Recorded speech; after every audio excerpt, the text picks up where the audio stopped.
This is chapter 25, The Age of Nationalism, 1850 to 1914. This is set in the second half of the 19th century, and it deals primarily with political issues. The age of nationalism, meaning the birth of big empires, the creation of new nations in Central Europe, the rising sense of nationalism and patriotism that people feel to these new nations. And the importance of all that leading up to World War I. The year 1914, of course, is the end of this chapter. That's the start of World War I. And this, as you see this story unfold, you'll see these 4 or 5, 6 great empires forming in Europe that are almost destined for a massive conflict with one another. And that's where this is going to lead. So we pick up our story in 1848 in France. And the last time we were talking about the French, they just went through several decades of revolution, starting with the original one in 1789, moving into the 1830 revolution, the 1848 revolution, none of which were successful, all of which were defeated by conservatives. And the 1848 revolution in particular ended with the election of Louis Napoleon, who was Napoleon Bonaparte's nephew. And he was brought in to restore law and order. He was this choice of the wealthy, of the conservatives, who were afraid of socialism and afraid of the lower classes and of rebellion. And so he's going to come in and bring with him a very heavy-handed type of rulership. However, he almost becomes like a benevolent dictator. He does a lot of good for France over the 30 years or so that he's the leader. So he's not an evil dictator. He is a dictator, but he does a lot of good stuff. So he's elected in 1848, and he stays popular throughout his rulership, primarily because of his name. He is a Napoleon, and he is Napoleon's nephew, and the original Napoleon was much loved by the people of France. He was, again, very afraid of socialism. He was brought in to kind of tame that, and he's going to be a tough ruler that provides protection. That was the impetus behind electing this guy. He's going to accomplish many things, but mainly economic reforms, and we'll get into some of those in a minute. So he ruled for the first 3 years, from 1848 to 51, in what's called the Second Republic. The First Republic is during the Revolution of 1789, and they've never had one since. And so he says, I'm going to be the president of a republic. So this it sounds good, although he's pretty much a one-man show. He's authoritarian. He runs the political parties. There aren't political parties at this point in France. He's it. He would be called a constitutional nationalist, but he didn't really rule with much of a constitution. He says, I'm going to represent all citizens and be the symbol of the nation. He's going to provide jobs and stimulate the economy. This all sounds like a modern-day politician running for president or something. I'm going to create jobs and grow the economy. He is the first president ever of France, but only for 3 years. And why does it only last 3 years? Because he realized that when you're an elected president with a constitution, nothing really gets done. Think of American society. There's always complaints that Washington never gets anything done. There's gridlock. So he realized that real fast, and he decided that he's going to change that. Every time he deals with elections, they're pretty much a sham. So he's, of course, first elected as president in 1848. But by 1851, he realized, I'm not getting anything done. My program's not happening. I got too many oppositions in my government. And so he dismissed the National Assembly, the parliament. And he led what we call a coup d'etat. He took over the government that he was already running, but he reorganized it so that it was just him. Kicked out everybody in parliament, they're gone. He basically wanted a second term, which at the time was illegal. And so he said, well, we're going to just start all over again. Any resistance, there was some minor resistance to him, but it was pretty quickly crushed.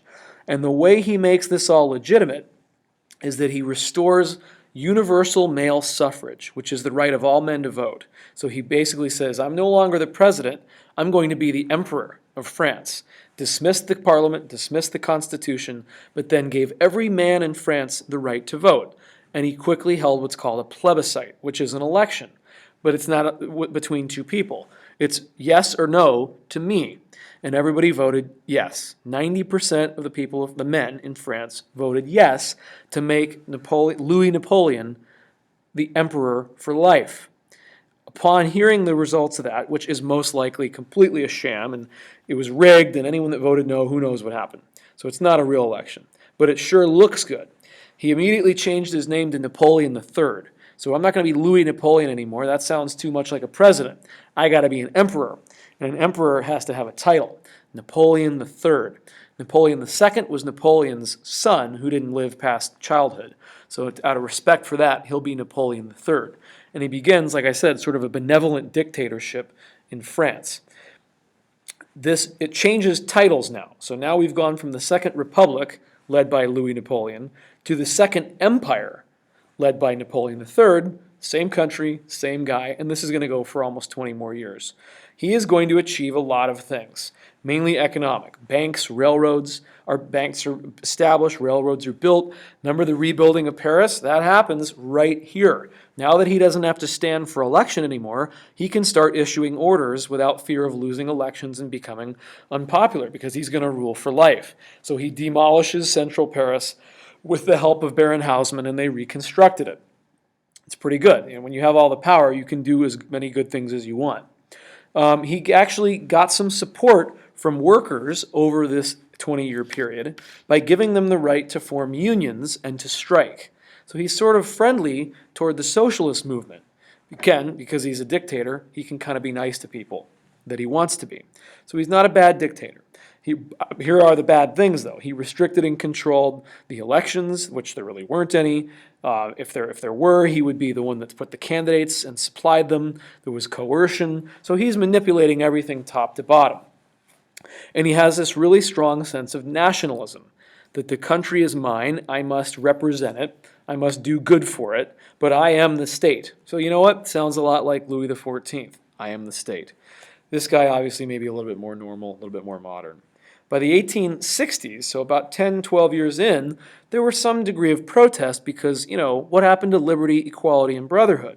I thought we were supposed to be all men equal with a say or something. So he realizes he better liberalize a little bit or he might face another revolution. So by the 1860s, the middle class in France has realized that he isn't going anywhere and they want some freedom.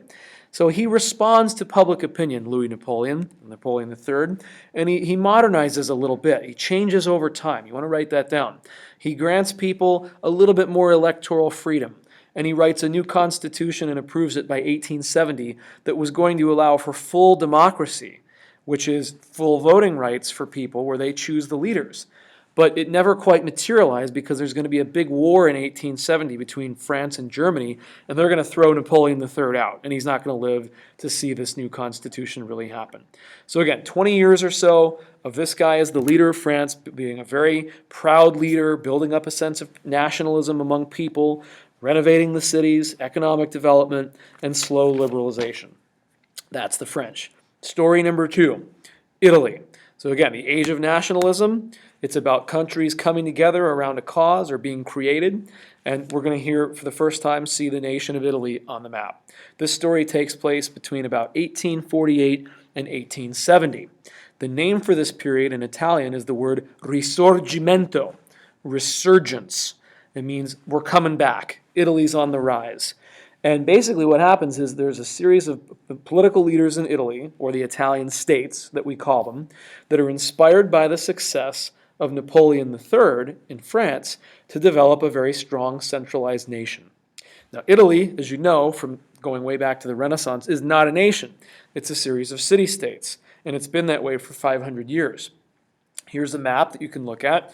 Remember these? Remember the Renaissance? Remember the Medicis? Remember the evil popes and all that? This is what it was like in 1494 on this map. By the time we are in 1815, it's pretty much the same. You can see slight changes. We still have the papal states. The Kingdom of Naples has become the Kingdom of the Two Sicilies. Florence has really become an area called Tuscany. Venice is still there. Milan is still there. And now you have a new kingdom in northwestern Italy called the Kingdom of Piedmont Sardinia. See, they're not there in the past. That's not quite there, but they are now. And that region is going to be a really important region in the story of Italian unification. So just stay tuned for that. So there were some attempts to unite Italy over the centuries, particularly after Napoleon was defeated in 1815. There were 3 sort of separate plans that had emerged to unify Italy. Remember Giuseppe Mazzini? He's the great nationalist spokesman. He's an Italian. He's a radical nationalist, romantic, kind of guy. He wanted a nation of Italy that was a republic where there was universal male suffrage. He was an extremist. He wanted it to be he was ahead of his time. And he led a revolution in 1848 in Rome, just like everywhere else in Europe. He led a liberal, romantic, radical revolution to try to accomplish that, and he failed. That's one approach. There was another idea around the same time led by a guy named Gioberti. This guy said, the most logical leader for Italy, historically and today, would be the Pope. We ought to have the Pope serve as some sort of president of Italy. So he's not only our spiritual leader, he's our political leader. And this was a very unpopular idea at the time. In fact, the Pope himself said, I don't want anything to do with that. I don't believe in nationalism. None of that. So this is sort of a second idea. It doesn't work. The third idea is that let's all rally a new nation around the existing kingdom of Piedmont, Sardinia. Back to the map. This is sort of the most populous area of Italy at the time. It's the most industrialized, although very primitive. It's the wealthiest, and it's the most politically stable. And at the time, it's led by King Victor Emmanuel of, again, Piedmont, Sardinia. And this third approach is the one that's going to work. This is how it's going to play out. So again, Mazzini's revolution was crushed in 1848, but liberalism remained in Piedmont, Sardinia. These guys have a constitutional monarch. There are a Bill of Rights. They're modernizing economically. It's the best region of Italy to lead a unification movement that they can all get around. So why are these middle classes so attracted in Italy to Piedmont, Sardinia after 1848? Again, they're stable. They believe in civil liberties. It's a liberal area. It's a monarchy, but it's a constitutional monarchy, and they're the best source of unity, perhaps. So, what does the Pope again think about all this? Not much. The Pope says no to nationalism. The Pope rejects the idea of a united Italy run by himself or a political leader. He says this is perfect the way it is. Leave it alone. He rejects, of course, separation of church and state because the church and the state really ought to be one. He's against, modern thinking in every respect. So the Pope is going to really recede. This is kind of the end of the Pope as any kind of political figure in the world.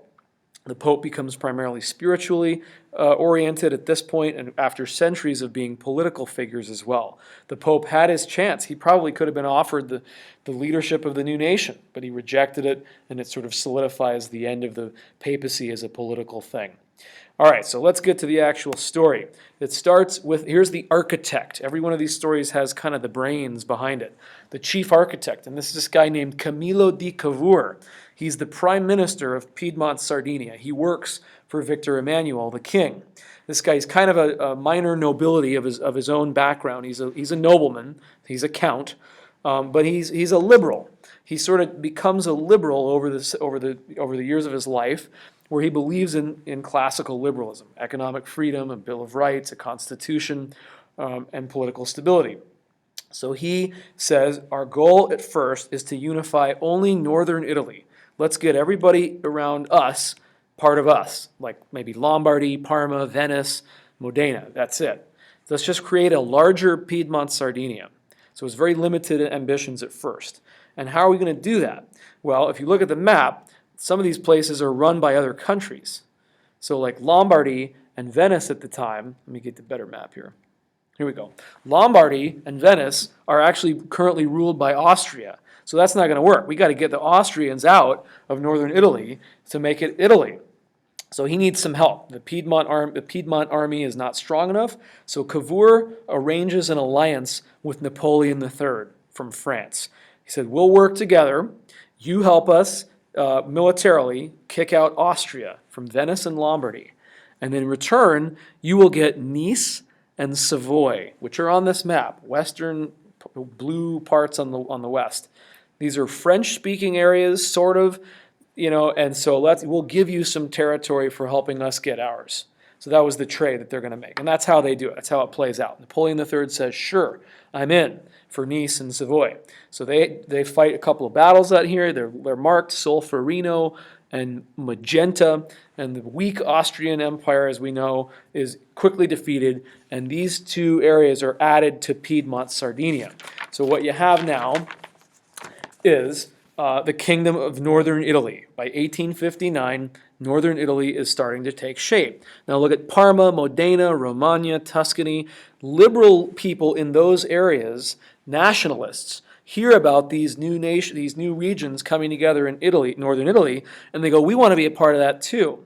So they organize a series of plebiscites, again, yes or no votes, on whether these city-states, essentially, will join with the new, larger Piedmont, Sardinia. And they all vote yes. So now by 1859, everything basically north of Rome is part of the new Italy. And it was done somewhat democratically. There actually were these votes taken. Were they fair fully? Probably not. But the momentum was already building, and people wanted to join in. So you have about the northern half of Italy as a nation here. The whole southern part, though, is not in yet. Kingdom of Two Sicilies and Rome Rome is ruled by the Pope, and he didn't want anything to do with it, so he's going to hold out. And this part of southern Italy is run by the Bourbon dynasty still, who's called the Kingdom of the Two Sicilies. So we got to get them out of here. So here comes our man of the hour, Giuseppe Garibaldi. He is the soldier in this story. He's not a politician, he's a soldier. He's almost like a freelance revolutionary. He was a nationalist, a patriot, born in Italy, but had spent most of his adult life in other parts of the world leading revolutionaries as a profession. He was like a mercenary. He was a hired soldier. For a number of years, he was living in South America, helping engineer nationalist rebellions down there. He lived in Uruguay for a while. He was in Venezuela for a while. So he was this guy that had lived all over the world. Very famous. He was a romantic soldier. He believed in total freedom and total universal male suffrage. And he's a great skilled fighter. And he was very famous for his love life and his romances with women. He wrote novels. He was a real Renaissance man. He was sort of good at everything. People knew him really in America. He'd been in and out of New York City from time to time. This is all in like 1850. People knew him everywhere. And you can see his dress on the right, his outfit. He started to adopt a South American style look, having worked down there creating revolutions throughout much of his life. So when he hears that northern Italy was unifying and people were joining the Piedmont, he hightailed it out of South America and got back to Italy as fast as he could because he thought he might be of service here. He's a radical. He puts together an army known as the Red Shirts, 1,000 guys. They call it I Mille, the 1,000. And he makes it his personal mission, really without being asked, to go down and liberate southern Italy from the Bourbons and unify it, and who knows what, maybe keep going and take over the rest of Italy from Piedmont. He wasn't really working with Cavour and Victor Emmanuel yet. He's kind of on his own. 1,000 guys go down to Sicily in southern Italy, and they start fighting. 1,000 of his guys versus 20,000 troops from the Kingdom of the Two Sicilies, and Garibaldi's 1,000 red shirts win the war. Amazing, really successful. And he then liberates southern Italy, beginning with Sicily. Here's a map. Look at the blue line. It says the route of Garibaldi's 1,000. So he takes off out of Genoa, somewhat without permission. He gathers up these guys just on his own, takes them down. They start moving from south to north up the peninsula. But the northern half's already been united. So now you're kind of having like these two halves of Italy that are about to bump into each other right in the middle near Rome. So at this point, Cavour, the politician, intervenes, and he sent Victor Emmanuel down to Naples to meet Garibaldi. And there's this famous meeting where the soldier Garibaldi meets the king of Piedmont, Sardinia, the king of now northern Italy, Victor Emmanuel, and everyone was kind of on a tense moment here. Are these guys going to have a war against each other, or what are they going to do? And Garibaldi takes the high road and does something very noble, and he surrendered the territory that he had conquered in southern Italy over to Victor Emmanuel and says, for the good of the country, I give it to you. Now we have a homeland. Now the northern Italy was not quite what Garibaldi may have had in mind. He wanted radical democracy, but he said, it's better that I turn it over to you than we divide our nation with an immediate civil war. So a plebiscite, again, lots of these little votes are held, and everybody votes yes, and Garibaldi turned over southern Italy to Cavour and Victor Emmanuel II. Here's a picture of the meeting. They went from horseback to car, or to carriage. Okay, and they're the big victory parade here in southern Italy. Now we have a somewhat of a united nation. So by 1860, now here we have it. King Victor Emmanuel is proclaimed the first king of all of Italy. Here it is, proclamation of the King of Italy. It's a big deal. And look, there's Garibaldi, there's Victor Emmanuel. Finally, after centuries of a fragmented, strange little group of city-states, Italy is one, and the right foot is in the boot, and Italy is the boot, and the right guy is now leading and in charge of Italy. So a couple more territories get added. Rome eventually gets added in. The Pope actually goes into war against France around 1870. Big mistake. And he has to sort of surrender. And so the Italians annex the territory around Rome. And so from that point on, the Pope is limited to just the little area of the Vatican, the city-state, just a 1 square mile. Okay, so what is the new government of Italy like after 1860? It's actually, they kind of go back toward conservatism. They had maybe said they would give every man the right to vote, but then they said no. You got to own property to vote. There's a limited franchise. That means there's only a few people that can vote. They backpedaled on all their promises. So of course Garibaldi's really upset, but he's going to let it go. Italy's kind of like a weak parliamentary monarchy led by a king. There's a parliament, but it's a weak new nation, and there's strong divisions that are still there. Northern Italy was very industrial, as I said earlier, very prosperous. A lot of people, a lot of high population, very modern, whereas southern Italy, still to this day, then and now, is very poor, it's very agrarian, kind of backwards culturally. So it's sort of like Italy is a united country on paper, but functionally, they're not. And the cultural differences, the economic differences are going to continue.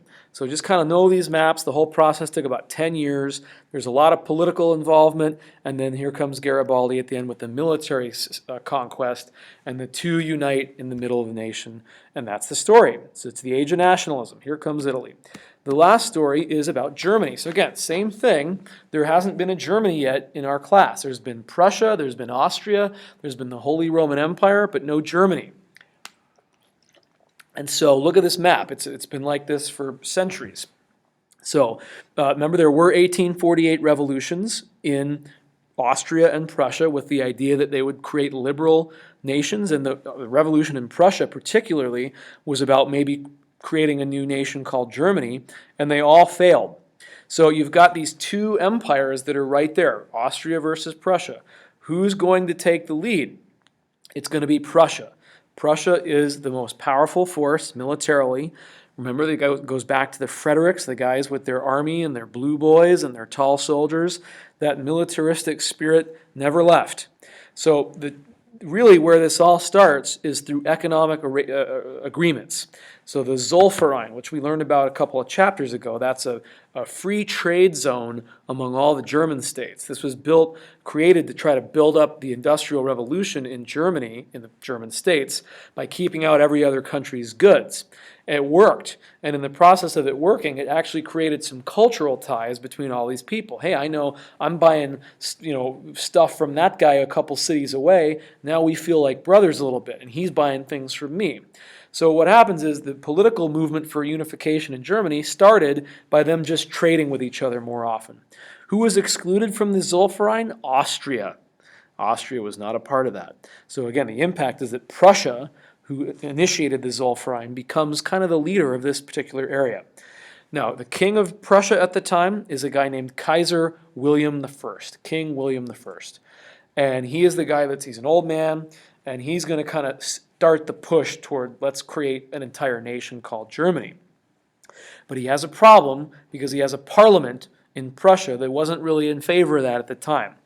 So he tried to increase the size of the army to maybe start adding territory, and the parliament of the time, which are middle-class liberals, said, we don't want that. They opposed him. So how's he going to deal with this and get it done? He's going to bring in an ace in the hole, his Machiavellian main right-hand guy, Otto von Bismarck. This guy is the prime minister of Prussia. So you see he's a lot like Cavour. The two prime ministers become major players in the unification stories. The political guys take the lead. So Otto von Bismarck is a fascinating guy, and he's been a lifelong politician, and his job is to deal with this Prussian parliament. In other words, crush them and make them support whatever the king wants. And here we go a little bit about Bismarck. So Bismarck had a very fascinating life. He's an aristocrat. He's a nobleman. He was born in the German states. He was a very rambunctious young man, famous for getting into duels where he would literally pace off and turn around and shoot at another guy. And he'd killed several men in duels. And duels are always about honor. So whenever you feel insulted, instead of having a fist fight, you just duel it out. And someone might die, but that's okay. He was a huge drinker. He had a whiskey distillery that he grew up as part of his home and his estate. So he knew how to fight. He knew how to drink. He was sort of a man's man, all right? And what about his politics? He is pragmatic, which means you're very practical. You know how to get things done. And he believes in this German phrase called Realpolitik, the politics of reality. It means you got to deal with people the way they really are. And you got to know how to make deals. You got to know how to keep your word when you need to and not keep your word when you don't need to. You need to have plan A and plan B and maybe plan C too. He said you got to have always at least 2 irons in the fire. That was his quote. You got to have a couple options on the table. So this all makes you sound and think, I hope, of Machiavelli. Cynical, manipulative politics. This guy is the master of it. He's very modern, almost ahead of his time. He gave a very famous speech, which we'll probably look at part of in class, called the Blood and Iron speech, where he said essentially the decisions of parliaments and majority votes are irrelevant now. What matters is blood and iron, essentially. This is what he said. So strength, military strength, warfare, industrial strength, that's what matters. That's what we need here in Prussia. So we're not going to take votes on things with Otto von Bismarck. We're going to get things done through might and through strength. And he's going to immediately disregard the Prussian parliament. Whenever they want to raise taxes, they just do it without the parliament's consent. If they want to reorganize the army and make it bigger, they just do it without consent. So here he's going to start the process. The goals are to strengthen Prussia, expand, dominate Austria, and eventually create Germany. Again, Bismarck, very much a conservative kind of guy, but he's going to lead this push, top down. So he starts a war against Austria. Why? Because they're there. And if we can get the Austria knocked out of events, then we can take that whole area over and make it Germany. So in 1866, he goes to war against Austria. There he is in his military outfit at this point. Look at that mustache. He looks like a walrus. Of course, the war was won decisively by Prussia. There were, amazingly, no reparations called for from Austria, but Venice at this point was transferred over to Italy. So just so you know, Italian unification and German unification are happening simultaneously. So because Austria was fighting this war against Prussia, they lost Venice, and that is one way that it got moved over to Italy. Austria is removed from German affairs, and Bismarck created what was called the North German Confederation, led by Prussia. The southern German states remained independent for now. It's just like in northern Italy. They started with the north, the south was still hanging out there, and then we got to find a way to bring them in. All right, so how are we going to bring them in? First thing we got to do is we got to deal with this parliament. It's called the taming of parliament. And here's Bismarck with his whip, whipping these guys into shape. So Bismarck's got to get the idea of a unified Germany. He's got to sell it to all the politicians in Germany that aren't really on board. He's got to sell it to conservatives, the middle class, liberals, and eventually the workers. So he's going to use old-fashioned threats and old-fashioned bargaining to get all this done. So the new German Confederation is a fairly modern-style state. There's a national government, a federal government. There's a parliament. That's what we're talking about here. There's a 2-house parliament, like a Senate and a House kind of thing. And the lower house is chosen by universal male suffrage, which sounds pretty radical, but it's kind of a sham because power still is ultimately with the king, the army, and with Bismarck. At one point, Bismarck said, look, we're going to do this with or without you. We're going to unify Germany, whether you Parliament guys are on our side or not. So what you need to do is get on our side, support us, and I promise you it'll be better for you in the long run. You'll have more stability, more peace, more economic growth, whatever. And he offered what's called the olive branch to Parliament. It's a phrase. He goes, you, Parliament, need to go and approve everything I've done illegally. You go ahead and approve it after the fact. And then you join our cause, and you be part of the new Germany where you might win elections, and the future will be good for you. You hear this? He's extorting them, he's strong-arming them into saying yes to everything he had done, whether it was right or wrong. And everybody in Parliament's like, I guess we're going to say yes. So they vote, they say, yes, we will legalize all of your things because Bismarck is the boss. And nationalism is going to win out, and a united Germany is more important than anything else right now. So Bismarck tamed the Parliament. He convinced middle-class liberals to support his approach to unifying Germany, which is conservative. Okay? Bismarck, again, is not a liberal. He's a conservative. And he said, this is the better direction. We'll be more powerful in the end. So how are we going to get the southern parts in? We need to bring them in through war. But we're not going to fight our own people. We need to have somebody else fight us and get everybody on board. So check it out here. This is a map you got to study. Annexed by Prussia, 1866. There's the North German Confederation, 1867. And the yellow part is what was missing still. So we're going to get that on board by getting a war going with France, because France is just there. And if we can fight France, it'll create patriotism, and the southern guys around, the Bavarians, will join in. Amazing. So that's what it's an arbitrary war. It's called the Franco-Prussian War. Bismarck got it started for no other reason other than to bring nationalism among his own people. It's arbitrary. The French were immediately defeated at a battle called Sedan, S-E-D-A-N, and the Emperor, Napoleon III, was captured and sent into exile. And so that's it. I told you there was a war against Germany here, Prussia. This is it. This is the end of Napoleon III through this war. The Second Empire in France completely collapsed, and there's going to be some revolutions there again. The Germans marched right into the Palace of Versailles, the site of the Sun King, the site of famous events in history. They basically could have conquered France at this point. They walk in there and they proclaim a new empire at Versailles, 1871, right in the heart of the French palace. Very insulting if you're a Frenchman. This would be like having somebody walk into the White House and declare the defeat of America. So it's amazing. They call their new empire the Second Reich. And by the way, the southern Germans, the Bavarians, got on board and were totally along with this. Okay, so we have Kaiser William now as the strongest leader in Europe, the strongest king. The Kaiser means king anywhere in Europe, and they're going to call him like the new Sun King. And you'll notice in this picture, they're in the Hall of Mirrors. So there's Kaiser William standing on the platform, and there's Bismarck in the other white coat at the bottom of the steps. So very publicly rubbing it in your enemy's face by holding a little victory ceremony in their royal palace. They imposed a harsh peace on France for this completely fictitious war that was started. They punished them with heavy reparations, $5 billion of reparations, and they took a little war booty. When you fight war, you always want the booty.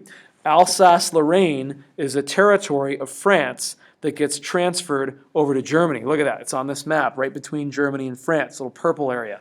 Very valuable piece of property. The Germans take it just because. How do the French react? Really bitter. In fact, they're going to be bitter about this for the next almost 80 years, and that territory is going to flip-flop between Germany and France in World War I, and then in World War II, and then after World War II, and it's back to being part of France, but the Germans took it.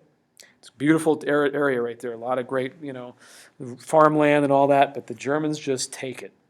So this is the beginning of the end for German-French relations. As you know, Germany and France are going to be the two main fighters in World War I, and the French remember what the Germans did to them in 1870 by going into Versailles with all that arrogance and taking Alsace-Lorraine.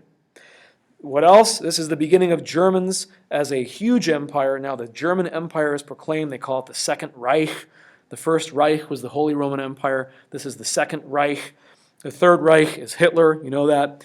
And now we have this sense of militarism in Germany, where they're a new nation and they're the most powerful one in Europe. They've immediately surpassed the other nations of Europe in terms of size and strength. And there, as I said to you, in one of the more recent sets of notes, the Germans become big believers in social Darwinism, which means that we're better than other nations. Our culture is better. Our way of life is better. They're like a new big kid on the block that's going to start threatening all the other kids. And it's the triumph of conservatism in Europe. Bismarck's a conservative. He unified the nation. It's the age of nationalism. We have a strong France, at least initially, but now there's the strongest Germany, and we have Italy, and these three nations are shaping up the modern map of Europe. Here's Europe in 1860. Look at it. It's the old map. Everything's a mess. It's like the Middle Ages in some ways. Here's Europe in 1870, 1871. I'll go back. 1860, all these two stories that I just told happened in 11 years, same time. 1860, 1871. That's going to lead to World War I. Interesting.